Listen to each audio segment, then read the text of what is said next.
구독과 좋아요, 알림 설정은 영상 제작에 큰 힘이 됩니다. 탑 대학들은 입학 심사 과정에서 지원자들의 원서를 검토할 때 지적 생동감을 찾으려고 합니다.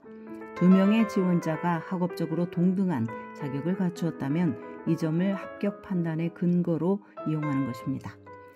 그런데 지적 생동감이란 무엇일까요?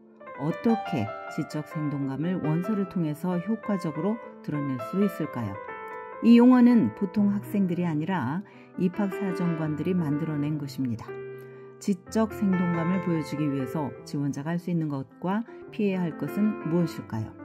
먼저 지적 생동감의 정의는 지식의 배움 자체를 즐기는 것을 말합니다.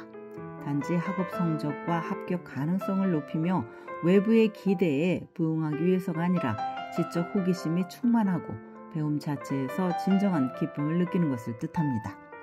탑 대학들은 지식과 배움의 상아탑이라는 긍지를 가지며 이 목적에 기여할 학생들을 뽑습니다. 그렇다면 내가 지적 생동감을 가진 학생이라는 것을 대학에 어떻게 증명할 수 있을까요? 첫째는 적극적으로 배움을 찾아 나서는 것입니다. 다양한 접근법을 통해서 교실 밖으로 자신의 관심 분야를 찾아 나서야 합니다. 만약 내가 소크라테스의 제자이자 아리스토텔레스의 스승이며 대학의 원형인 고등교육기관 아카데미아의 교육자인 철학자 플라톤에 관심이 있다면 플라톤의 저서들을 읽고 이에 대한 주석과 견해를 찾아서 읽어볼 수 있습니다. 이어서 플라톤의 저서 및 주석들에 대해서 어떻게 생각하는지 블로그를 통해서 글을 쓸 수 있을 것입니다. 플라톤의 철학을 나의 생활에 적용하고 이에 대해서 알리고 또 함께 토론하는 클럽을 만들고 또 그의 철학을 탐험하는 유튜브 채널을 운영할 수도 있습니다. 또한 대학 교수들에게 연락해서 플라톤의 철학에 대해서 질문을 하거나 이에 대한 연구를 지속하면서 논문을 펴내는 방법도 있을 것입니다. 이 모든 것을 해야 하는 것은 아닙니다. 배움 자체에서 기쁨을 느끼며 깊이 있게 파고드는 활동으로서 이런 예가 있다는 것입니다. 이 중 어느 것을 하더라도 관심사에 대한 배움을 증폭시킬 수 있을 것입니다. 둘째는 학문의 경계를 허물고 서로 소통 가능한 접근법을 시도하는 것입니다.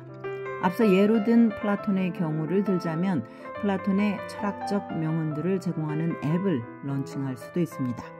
철학을 사랑하지만 이것을 대중에게 친근하게 알리기 위해서 관련 앱을 만드는 발상으로 창의적인 능력을 보여줄 수도 있습니다. 셋째는 협력을 하는 것입니다. 지적인 탐험을 할 때 대학원생과 대학 교수 등과 적극적으로 접촉을 하면서 배움의 영토를 확장할 수 있습니다. 어떤 분야의 전문가들은 종종 다른 이들과 전문성을 나누고 싶어 합니다. 물론 그들이 나의 요청에 반드시 부응해야 할 의무나 보장이 없고 또 이들과 연결되기 위해서 나 역시 많은 리서치가 필요할 수 있습니다. 넷째는 성장하고 싶다는 갈망입니다. 아이비리그 대학들은 리버럴즈 교육에 중점을 둡니다.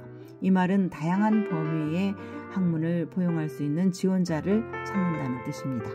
탑 대학들은 스스로 기대치가 높고 도전하려는 열망을 드러내는 학생을 원합니다. 단지 성취만이 목표가 아니라 새로운 아이디어에 대해서 열린 자세를 가지면서 넓고 깊은 방식으로 배우고 싶어하는 학생이 탑 대학에 적합합니다. 다섯째는 야망을 가지는 것입니다. 생각하는 사람으로 성장할 계획이 있다는 것을 대학에 보여줘야 합니다. 특히 왜 이 전공을 원하는가를 묻는 추가 에세이는 나의 지적 관심과 직결되기 때문에 매우 중요합니다. 그렇다면 피해야 할 것은 무엇인가? 대학은 다음의 내용을 발견할 때 지원자의 동기부여나 능력에 대해서 의구심을 가질 수 있습니다. 첫째는 외부에서 동기를 부여하는 것입니다. 안정적이고 높은 연봉을 받는 직업에 종사하고 싶다든지 부모의 기대에 부응하기 위해서 또는 단지 성공하기 위해서 등의 동기가 된 경우입니다. 물론 이런 것을 원하는 것을 나무랄 수는 없습니다. 그러나 탑 대학들은 이것을 뛰어넘는 무언가를 원합니다. 둘째는 관심 수준에서 더 이상 앞으로 나가지 않는 것입니다. 앞서 예로 든 플라톤의 경우 내가 좋아해서 플라톤의 책을 읽는 것에 그친다면 그저 캐주얼한 수준에 머무는 것입니다. 셋째는 타인과 교류 또는 협력을 하지 않고 혼자서 이 활동 저 활동을 한 경우입니다. 물론 지원자가 나홀로 성취한 것을 입학사정관들이 가치 없게 여긴다는 뜻은 아닙니다. 그러나 공신력 있는 결과를 낳지 않는다면 대학 입장에서 성취의 결과물을 신뢰하거나 측정하기 어렵다는 점에서 한계가 있을 수 있습니다. 넷째는 내 일만 잘하면 된다는 마음가짐입니다. 이것이 나쁜가? 그렇지는 않습니다. 그러나 조용하고 성실하게 학교 수업을 듣고 자기 일만 잘하는 평범한 학생을 탑 대학들은 원하지 않습니다. 이 세상을 더 나은 곳으로 만들기 위해서 변화를 꿈꾸지 않는다면 이 학생은 탑 대학이 원하는 인재상은 아닙니다. 다섯째, 직업에 중점을 두는 것입니다. 엘리트 대학들은 직업훈련소를 찾는 학생을 원하지 않습니다. 프리메드 같은 일부 특화된 프로그램을 제외하고는 말입니다. 대학의 임무는 학생들에게 생각하는 방법을 가르치고 새로운 시각으로 세상을 보도록 만드는 것입니다. 마지막으로 방향성이나 개인적인 목표가 없는 것입니다. 총명하지만 무엇을 어떻게 배우고 싶은지 목표가 없는 학생들이 있습니다.